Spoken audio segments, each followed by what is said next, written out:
Welcome back to my podcast episode and YouTube episode. So this week, celebrating International Women's Day or Week, I am conducting a series of interviews with some truly amazing, inspirational women that I've had the privilege of knowing in my world. And today's special guest, super excited.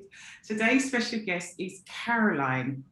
Now, Caroline is a post-fatigue coach, but that's not the only thing that she does. And so I'm going to let Caroline, gorgeous Caroline, introduce herself and talk really briefly about what she does, her journey so far, and then we'll get deep into all of the various aspects regarding post-fatigue, how it affected her, how she's moved on from there and fixed herself, and how she coaches and helps other people that suffer from post-viral fatigue and everything else that she does. Because I say, it's not just post-viral fatigue that Caroline is a gen at.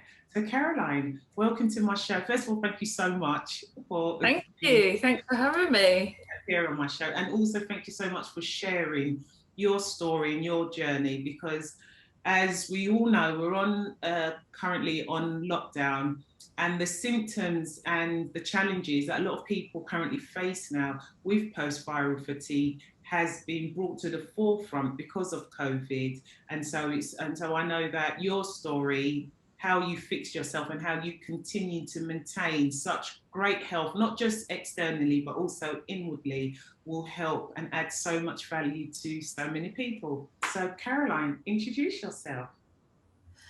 Hi, my name's Caroline. I had post-viral fatigue back in 2010. Something that I'd never heard of before. I actually didn't know what it was. Went to the doctors quite a few times, went through several tests, and ended up getting diagnosed with post-viral fatigue. There wasn't a lot of support around at that time. There was a few forums online, not much support around at all.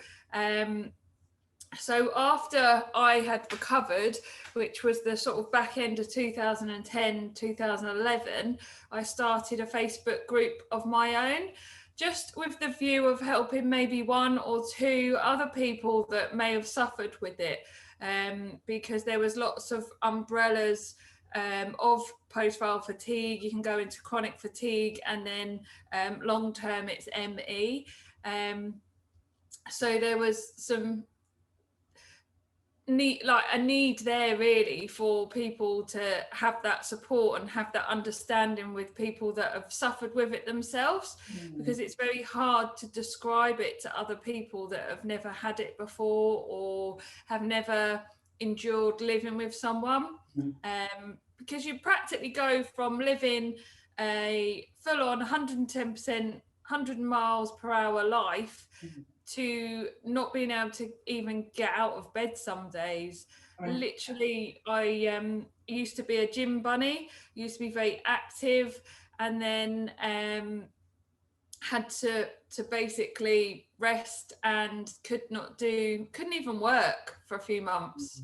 Couldn't even work. So before we get into how it massively affected you, walk us through what happened. Were you ill? Really take us back to the beginning of your journey in terms of you being ill. You've recovered from you recovered from the illness, and now we're faced with what is essentially the aftermath of your sickness. So talk us through what actually happened to you.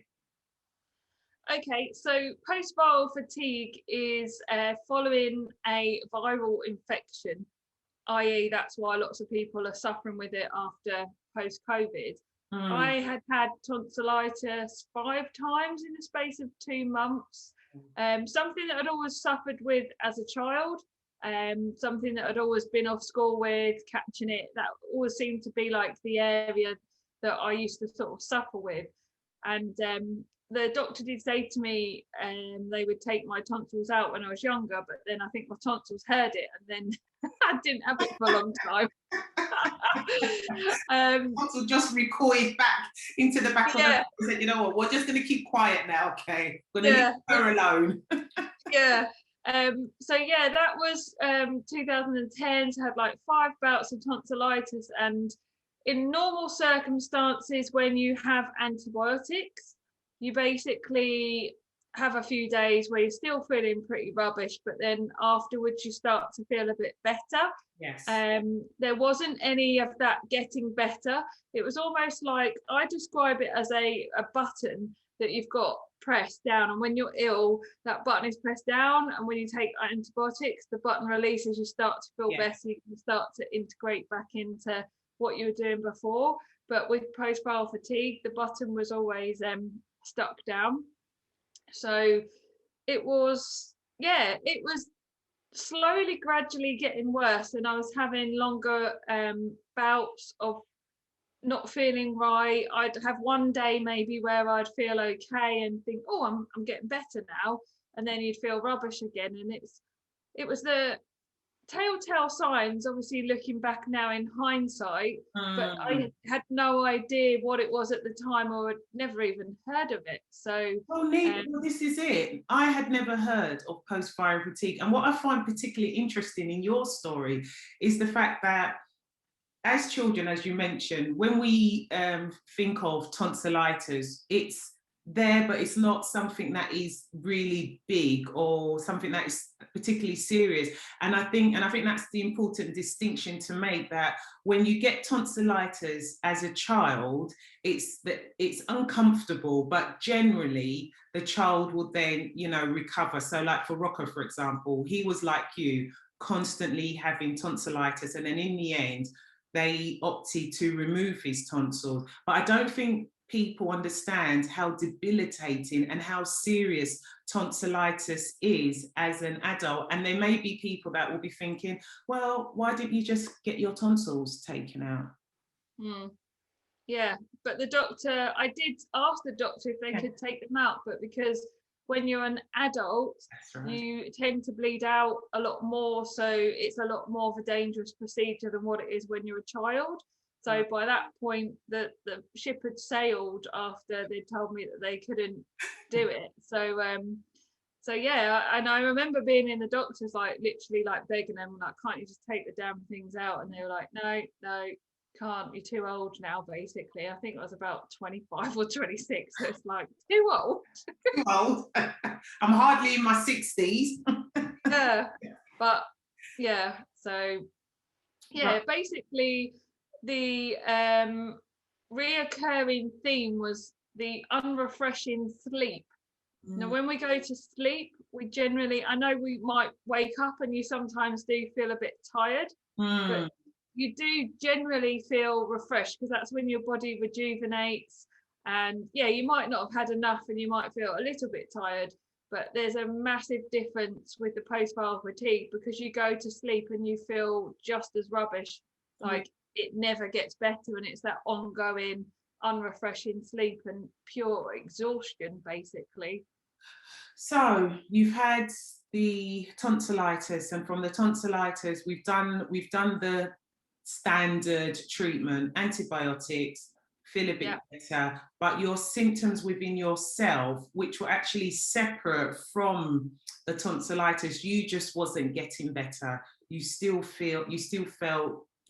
feel yourself. You're constantly tired, and it was just a reoccurring thing that at one point you thought to yourself, this is not right. And I think it's important, because I feel like a lot of people, they're just not that in tune with how their body functions for them to actually understand or take notice that actually there's something not right here. So in that moment, when did you then decide to yourself, or when did it occur to you that, this reset button is just not right? I just know within myself, knowing how healthy I am and how active I am, but my energy levels had gone from here to there at that point. I was basically trying to live what I call on borrowed energy. So energy Love drinks, that fizzy term. basically anything that would give me a bit of an energy boost, but then I'd have a massive slump afterwards as well. Mm. So that's when I knew there was something not right. And because after the longer bout of antibiotics they gave me, I didn't feel better after 10 or 12 days, whatever it was, of antibiotics. And I just thought, there's something not right here. Like, I don't feel myself. I couldn't think straight. I'm very, always used to having very busy jobs, very busy workplaces. And it was almost like I couldn't think straight. Like, I had some kind of brain fog, didn't know really what was going on. I'd walk across the car park from work, which wasn't very far at all, considering how active I was, and I'd be completely exhausted, and I'd only just sat down. That was before I did any like cognitive work or did any brain work or anything.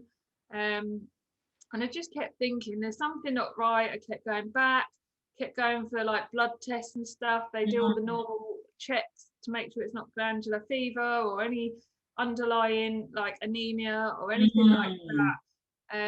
And yeah, it just like it was crazy because at work I had a manager that basically said, why do you keep being off work then if there's nothing wrong with you? If they keep finding stuff like not right with you, then obviously we could sort of see what was going on. But like, why do you keep going off? And I remember I'd gone back into work on the Monday, had a doctor's appointment on the Tuesday because I didn't feel right.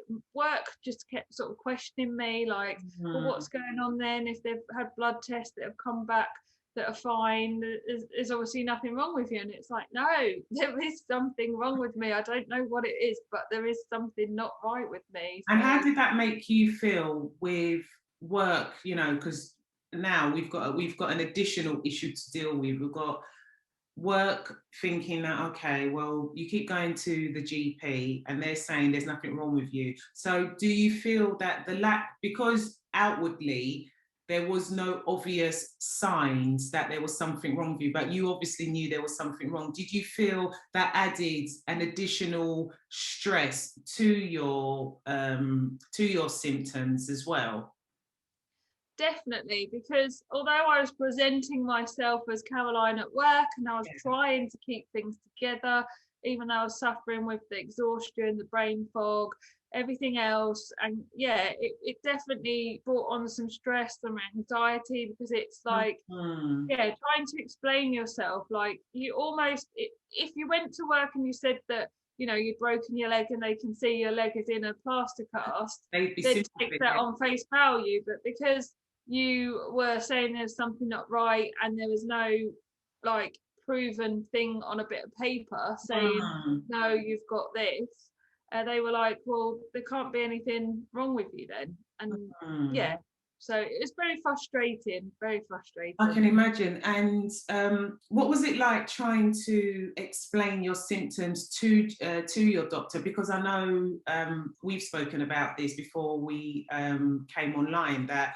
my GP friend said that I had to ask you this question. What was it like trying to convince your GP that actually, look, this is something that is really affecting me. I'm not functioning at the rate at which I was before. And now I'm definitely sure it has nothing to do with tonsillitis, okay? This is something deeper than that. And I ain't faking it, because as you know, there are a lot of people that will fake symptoms, and because it's such a difficult condition to diagnose, how was you able to get past that when you made repeated visits to your GP?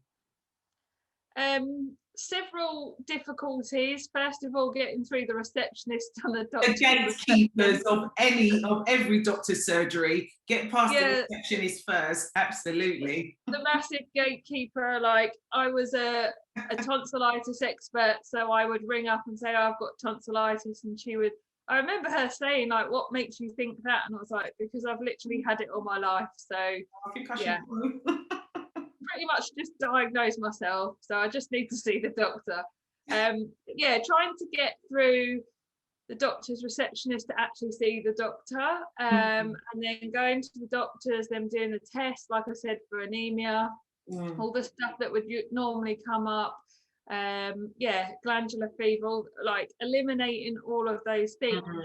And then after all the bouts of tonsillitis and the antibiotics and stuff and all the blood tests and that, I remember booking the appointment and going and saying there's just something not right, and I just don't know what it is. And I think I actually broke down like in tears, and he was just like, oh well, you obviously can't cope, and like scribbled something on a bit of paper, like almost threw it at me, and Just I went home. almost dismissing what you were Yeah. saying, you know, like, so from how I'm hearing it was that there wasn't even that much sympathy. It was almost as though, oh gosh, it's Caroline again, fair enough, now she's put on the waterworks, here, scribble out prescription and then be on your way. That's how I'm hearing it. Yeah, that's how it felt. And it was almost like I didn't even know what he'd scribbled on the bit of paper until I got home and had a look. I thought maybe I was having some kind of mental breakdown. I really didn't know what was going on, because I just knew I wasn't myself. Like, I was such an active person, going on lunch walks, going to the gym, running around with my friends and stuff. And you ran a marathon as well. You've got to mention that as well. Yes, I've got a marathon coming up. Yeah, so that's that was before my marathon days. But I was a keen runner, but not as keen as I am now. But I was very active, and so to be sort of thrown a bit of paper and signed off work, in a way, it was almost a bit of a release, because it was saying to work, you know, here you go, here's the note, I am sick and I just need a bit of time or whatever. And it wasn't until I went to see the next doctor that they properly explained what it was, and I actually got to speak to him about it. Because the first 2 weeks, I think I was literally sleeping like all the time, like it was ridiculous. I couldn't get out of bed.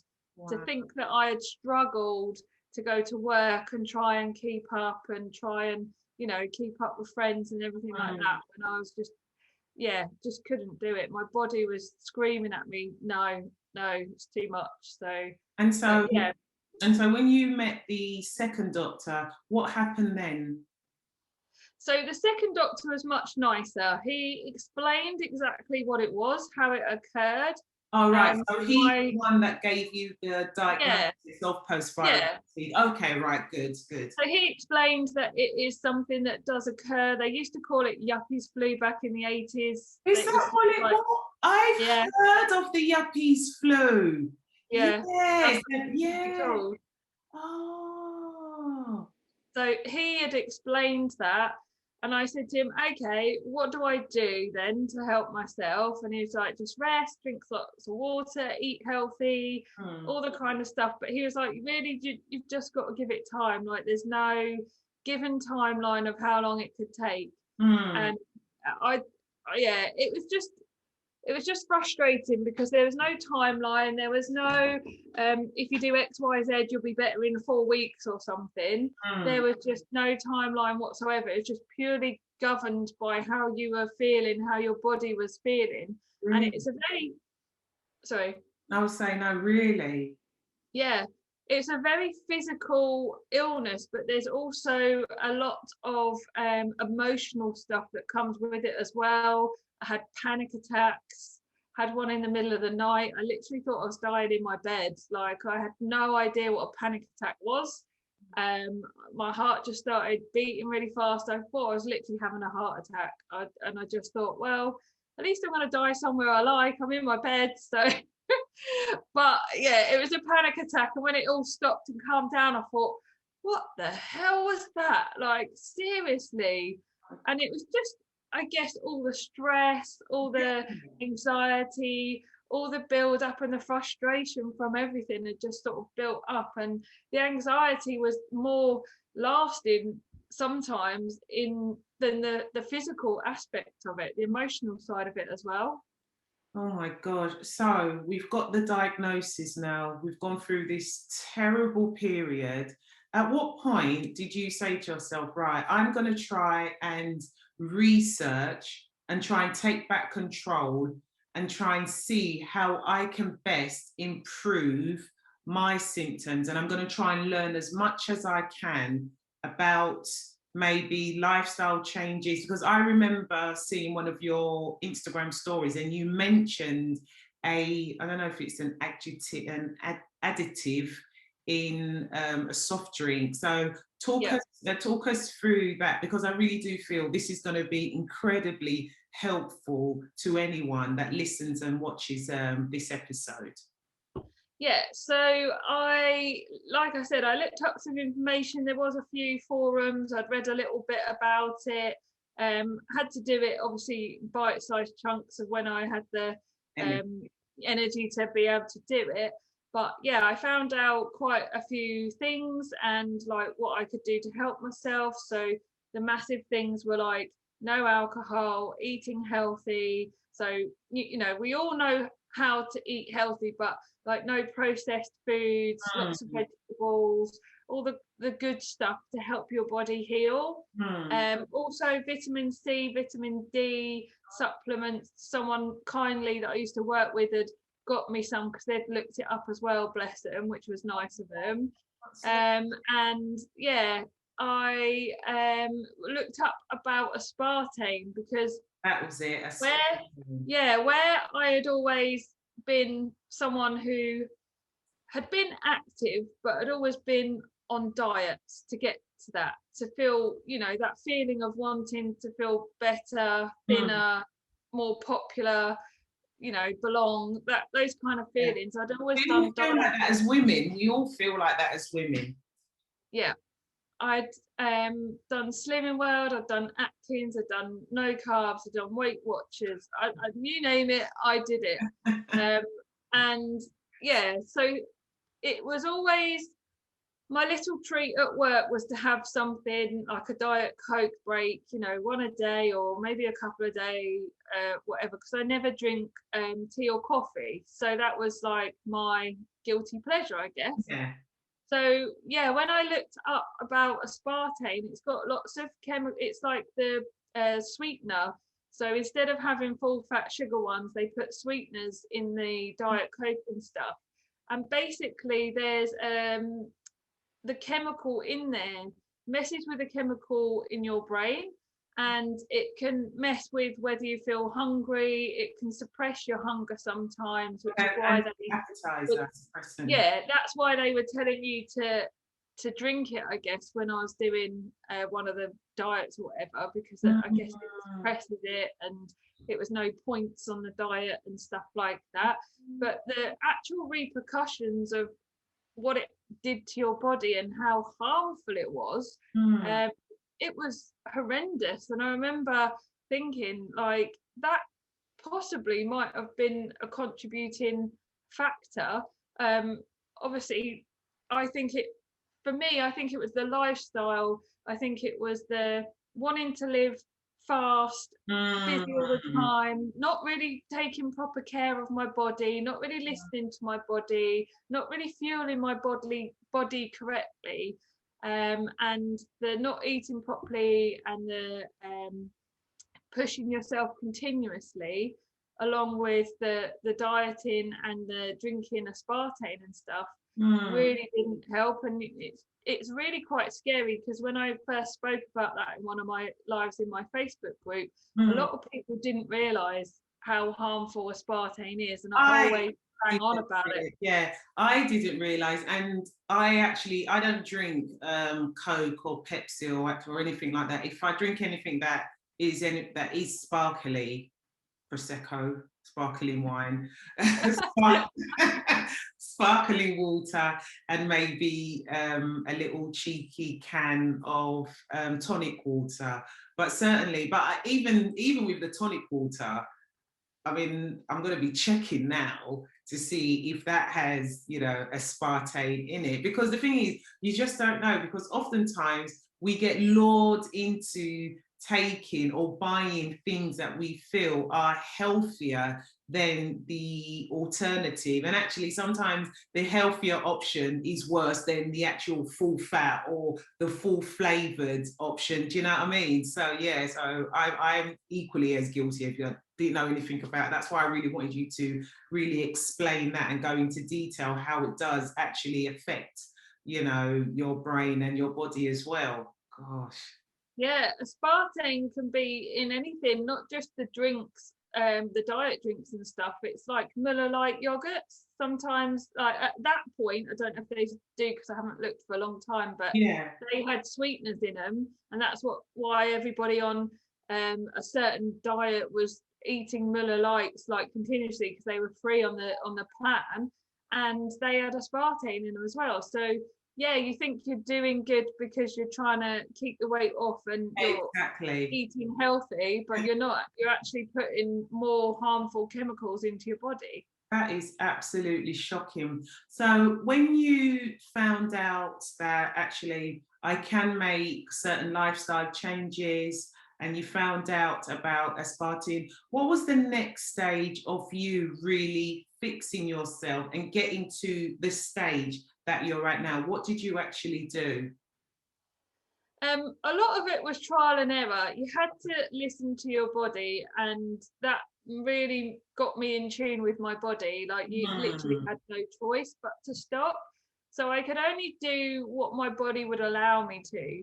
And I remember one day I was really delighted. Like it seems so trivial now compared to marathon training and stuff, but I think I'd walked a mile to the local library and back. But for me, that was a very pinpoint like a memorable moment that Hmm. happened to me where I'd gone from not being able to do very much physical Yes. activity to be able to walk to the library and back was a massive Of course. like milestone in my recovery.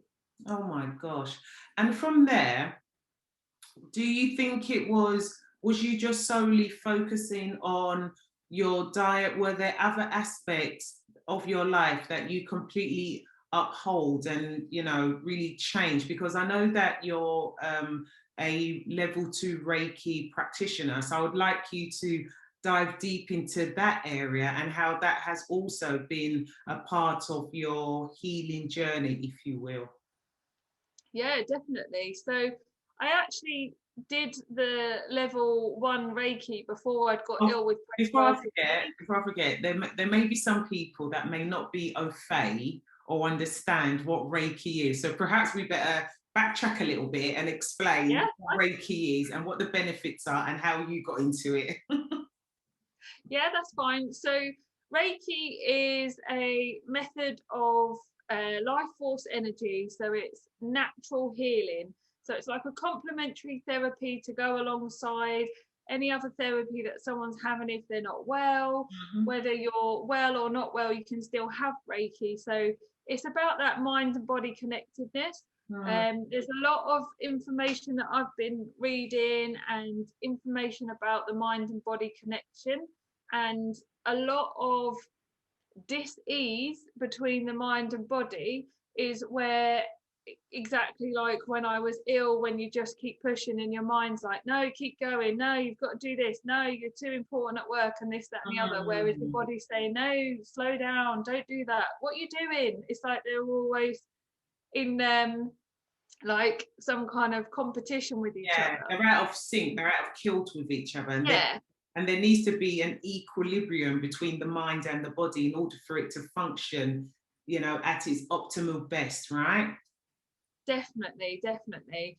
And so the Reiki I'd actually done before, but was too ill to pick up with it and Oh, right, practice it. okay. My energy was so low. But the Reiki is all to do with energy levels. So we've got 7 chakras throughout our body, from our head to our toe. And when we hold on to stuff like beliefs, you know, if you were bullied at school and that kind of stuff, all Yeah, that stuff gets buried deep and suppressed, yeah. and then your body holds on to that. So Reiki is a way of unlocking some of those past beliefs, some of those Mm. past emotions that are locked deep down that we don't probably even think about, or we don't even think that it affects us.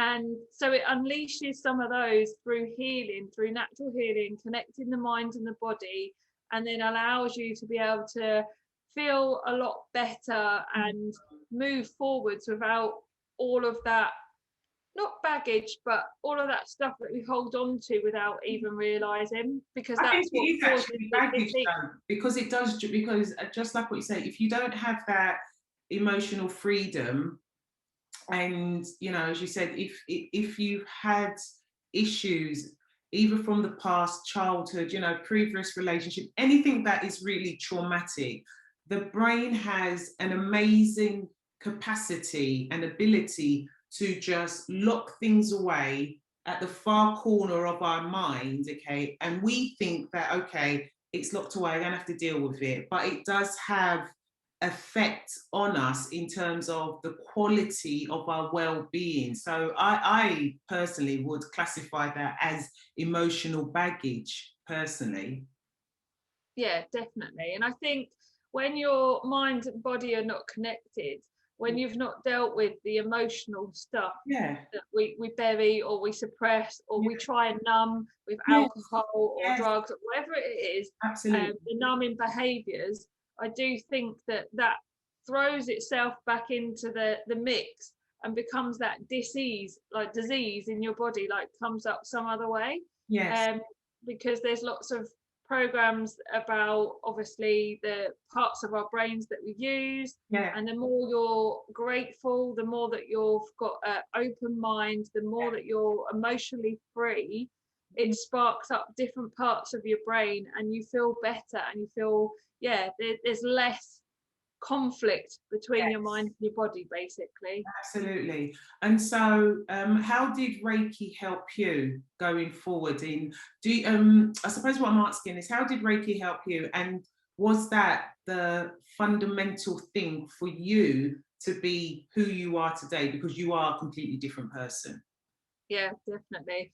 I didn't practice Reiki at the time because my energy levels, like I say, were too low. But one Yeah. of my friends that had done Reiki was doing weekly treatments on me. Oh, And I remember her saying, like when she was doing a treatment on me, she saw like all of this like black stuff like coming out, like because you get different sensations, you might get mm, cuts and stuff, but it was almost like, I don't know, maybe she pulled the plug and all this shit was coming out, and yeah, basically like letting it free, and like then your body's not holding on to that, like that mm, tension. That cortisol is the chemical within your body that causes stress yes. from, you know, your negative thinking, your negative mindset. I was very much in a victim mindset. Why me? Why have I got to be ill? Oh, this always happens to me. Oh, and there was lots of other things going on around me as well to cause me stress in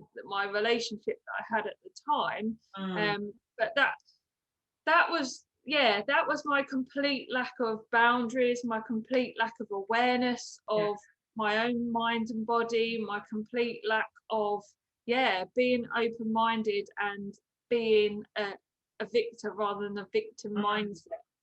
And how long did it take you from doing the Reiki, understanding that actually I do need to fix my mindset.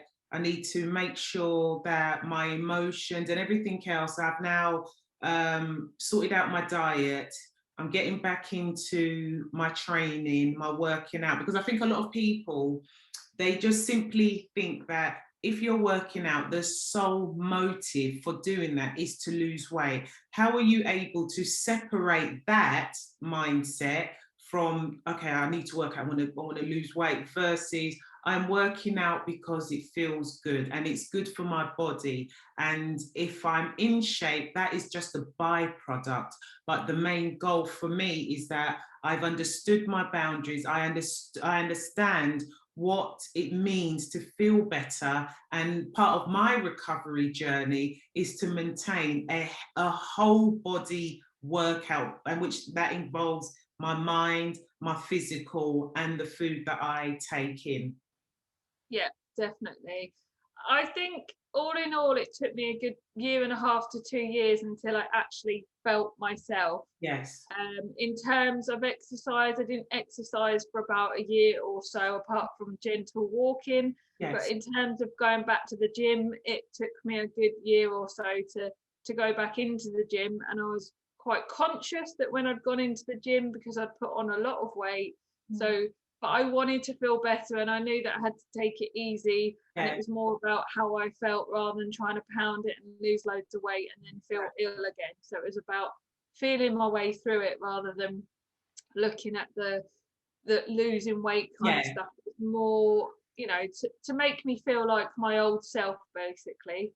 Fantastic. And when you speak to, because you mentioned that you've got a huge Facebook community, when you're speaking to other people that suffer from post-viral fatigue, are you finding that they are as proactive, or they're involved the way that you were involved in healing yourself? Or do you find that, oh, actually it's that there's a strong group of individuals that still want to either play the victim, or they're just not willing to explore other avenues to get them starting feeling better? There's a lot more information now, so I think a lot more people are hitting the internet or hitting the support groups. There's a lot more awareness of it than there was back in 2010. Yeah, that's what my GP said as well. Yeah, there's a lot more awareness, so people are able to help themselves a lot. But in terms of the group of people and the mix of people, it's about helping them and making them realise that there are things they can do for themselves. So in terms of like the anxiety and stuff, so I always say to them about breathing, shifting your breathing. If you want to do like meditation and stuff, like trying to get them to see that mind and body connectedness and how that will help them feel.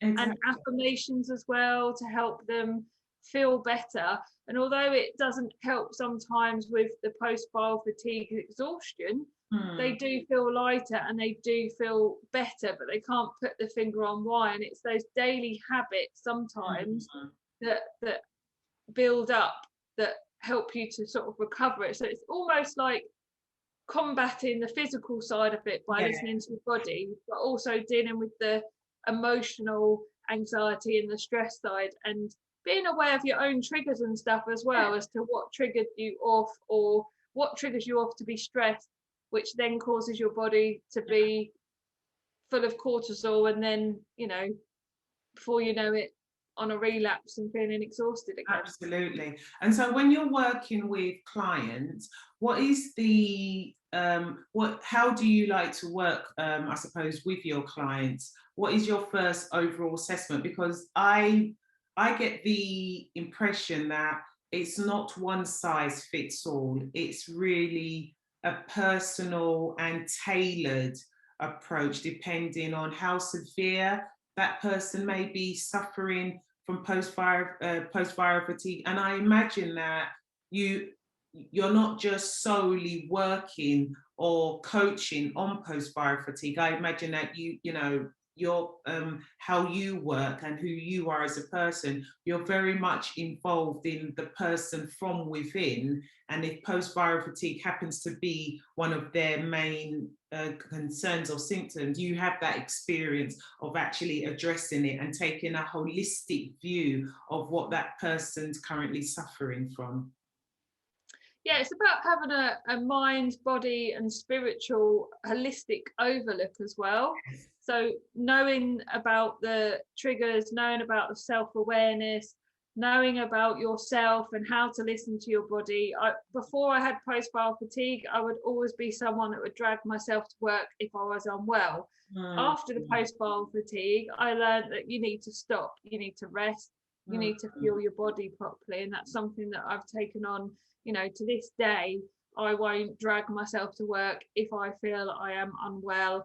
I won't, go running or push my body too far. Important, because I know, particularly in this climate now, I know a lot of people, they feel that pressure that they have to turn up for work, maybe not in the physical office, but you know, I have to work from home because it's that fear of potentially losing your job. So it's really, it's amazing that you know that, look, if I ain't feeling well, I'm sorry, I'm not turning up, because my health is wealth. And if you know, Yeah, exactly, and in order for me to function as best as I can, I need to know that I'm feeling great.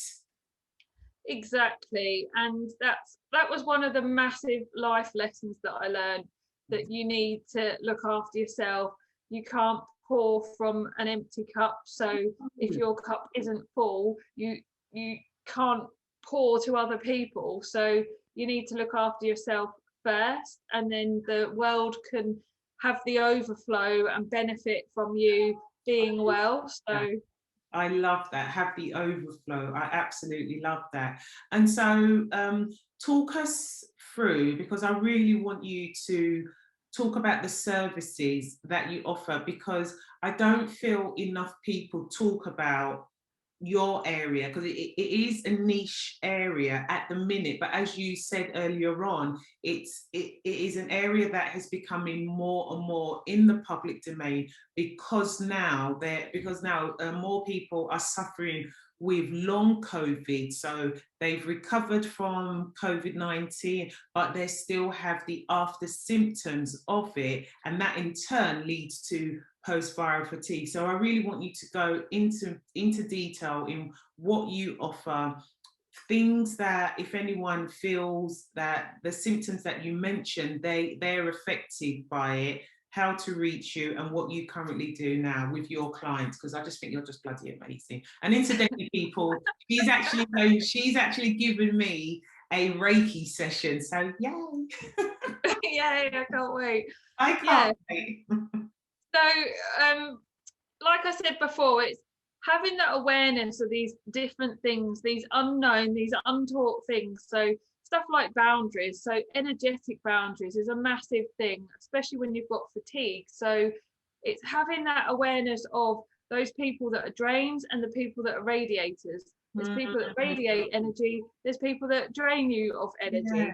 So it's having that awareness of who is around you and what type of people are you hanging around, limiting that time with those people if you do have friends. I'm not saying don't ever be friends with anyone, or it's just about your own self-awareness and your own limits and your own boundaries. So boundaries was a massive game changer for me, definitely, in terms of relationships, in terms of work, in terms of just in general, like being comfortable saying no, because I was always a person that would say yes to everything at work, relationships, everything. So I would always put my own happiness or my own health into the hands of someone else, basically, is what you're doing.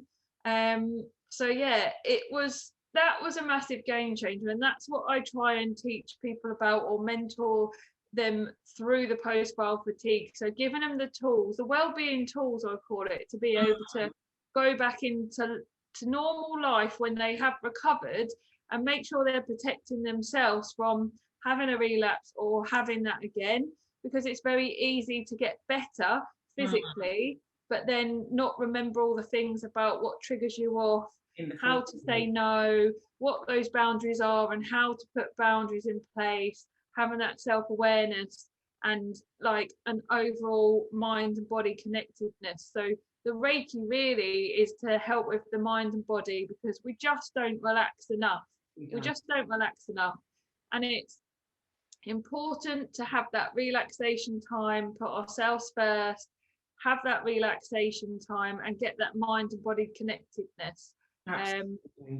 Yeah, and it's about telling people about these things, giving them the tools, and giving them and facilitating that change, basically, to help them take it forwards into normal life and be comfortable with themselves, be comfortable with saying no, be comfortable with setting boundaries without having that inner turmoil, because you'd rather say no to yourself than what you would other people, because saying no is uncomfortable, and it is a short-term discomfort but a long-term pleasure.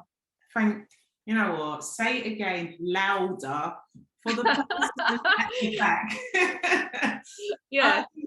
I agree 110%. And so do you feel it's more, do you feel prevention is way better than the cure? Getting, being mindful in everything that you do, has you how you've just explained it, it's way better than getting to the stage that you were at before you realize that actually these are all of the various things that I need to do. But if I can get people where I am now before they suffer those symptoms, that is a way better and a much more easier journey. How important do you think that is? Definitely, definitely. And so much even more so in the modern world, because we've got our mobile phones, we're available 24/7. There's a lot of pressure. There's a lot of pressure on the youngsters with social media, all that kind of stuff. So it's about having that awareness of boundaries, self-awareness, checking in with yourself. Yeah. Daily habits, like meditating, journaling, making sure that, you're looking after your mind and your body, not just, body and eating well and exercising and stuff. It's about the mental health as well. Yeah, it's so important, absolutely. And do you feel, because this is International Women's Day week, do you feel that being a woman, do you feel that just because we are women, do you feel as though our hormones play a massive factor in how we may respond or react or cope, if you will, if you suffer from post-viability? Because you mentioned that you had a blood test for anemia, and I remember I was severely anemic and had to take these awful iron tablets that did nothing for and I would take and I would take these iron tablets with orange, because I know that the vitamin C helps the iron break down easier in your body. But I was just thinking that, do you feel as though that we're more prone to suffer from post-viral fatigue just because of the various hormones that we just have to contend with, I think it's more down to, I don't think there's there are more women, I think, that I talk to about it, but I think that's because men don't feel comfortable talking about things just in general. There are men in my group that suffer with it, and there's lots of things that I've suggested and they've thought, oh yeah, I haven't thought of that, or didn't know about aspartame, or I didn't know about, not eating processed foods, because we know what to do. We know what to eat. We see the government adverts about eat 5 veg a day, fruit and veg, and move more, and this, that, and the other, and all the incentives they've done over the years. But we still choose to eat processed food, something that's quick. We want a quick fix. We want a quick fix to everything. Work, career, money, relationships. We want that quick fix because we're so used to this instant life. Yeah. Because we've got the microwave generation. Phones at our fingertips, and you can connect with loads of people over the internet within seconds, all that kind of instant stuff. So instant gratification, and sometimes people don't want to put the work in, or don't want to do the inner work or the inside work to heal and really think about what they want in life, really think about what do I need to do more of, what do I need to do less of. Am I doing what pleases other people? Because I was very much someone who looked for validation outside of myself. I would always be looking for validation through my relationships or through other people or at work.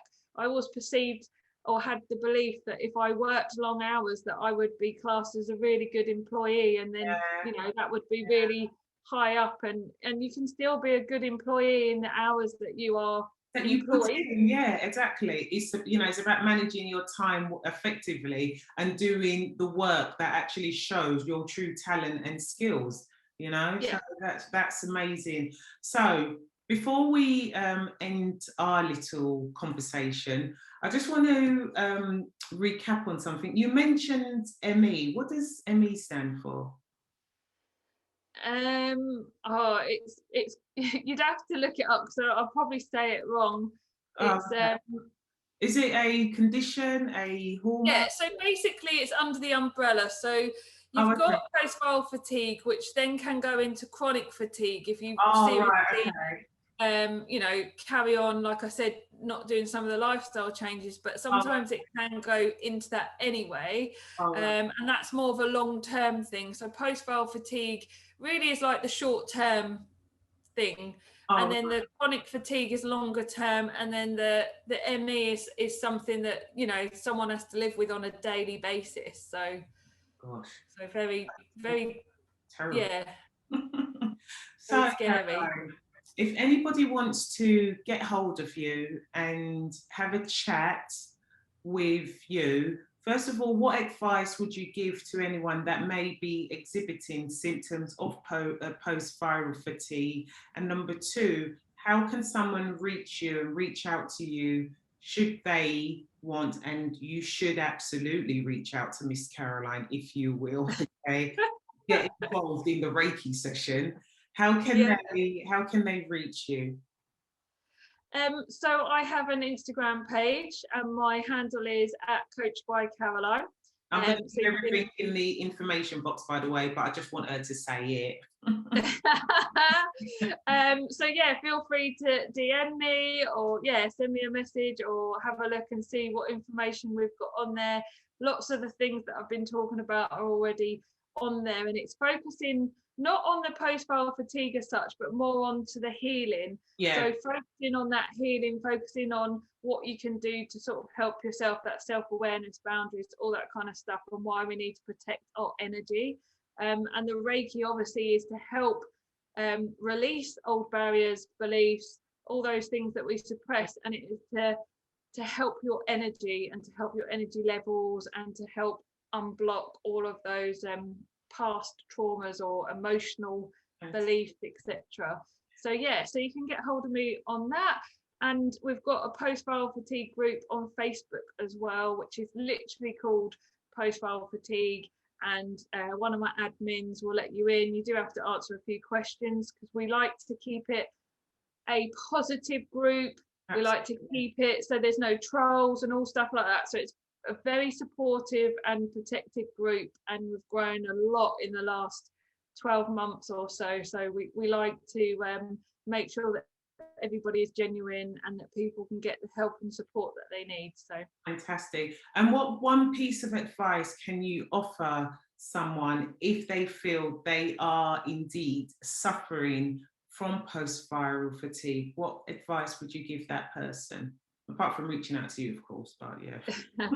It's about listening to yourself, trusting yourself and trusting your intuition, which is something that I'd never done before, which I always say, if you don't listen to your body when it's whispering, you'll have to listen to it screaming, basically. Ooh, so Caroline's dropping some gems of wisdom. Come on.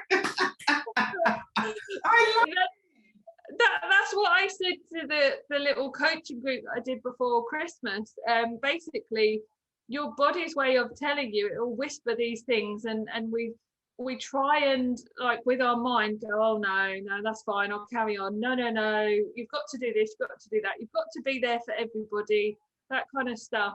And it's like, if you don't listen to it whisper, it will make sure you hear it scream. So just trust yourself, trust your intuition, and take it dead slow, day by day, and just look after yourself the best you can, health wise, mentally, and just make sure you've got lots of things in place that you can take forwards as your well-being toolbox as such. Fantastic. Caroline, thank you so much. I've learned loads, and I know for a fact that anyone listening and watching will also learn loads. As I said, I'm going to leave all of Caroline's details in the description box. I'm going to leave all of her handles. I'm going to make sure I put them with hyperlinks, so you're not having to copy and paste. It will just direct you straight to her platforms. And tomorrow's guest is another beautiful, gorgeous lady, and she's going to be talking about her journey into IVF as a solo mum. So I look forward to sharing that episode with you guys tomorrow. But in the meantime, Karen, if you just want to say a cheeky good night, hello, bye. Thank you for having me. Thank you. Thank you so much. Much appreciated. And guys, I'll see you guys tomorrow. Yay, remember, be great because you are.